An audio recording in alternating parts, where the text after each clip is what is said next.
আপনি কি জানেন দোজখ আর জাহান্নামের মধ্যে কি পার্থক্য রয়েছে? দোজখের 7টি দরজা রয়েছে।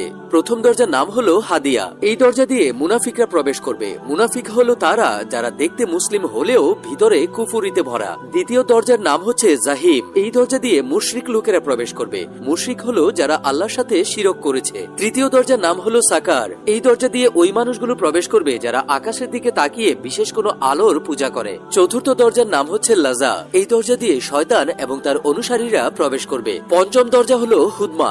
এই দরজা দিয়ে ইহুদিরা প্রবেশ করবে। ষষ্ঠ দরজার নাম হলো সাইর। এই দরজা দিয়ে ঈসা আলাইহিস সালামকে যারা আল্লাহর পুত্র বলে মানে তারা প্রবেশ করবে। সবশেষে সপ্তম দরজার নাম হলো জাহান্নাম, যে দরজা দিয়ে আমাদের আখিরি নবী হযরত মুহাম্মদ সাল্লাল্লাহু আলাইহি ওয়াসাল্লামের গুনাহগার উম্মতেরা প্রবেশ করবে।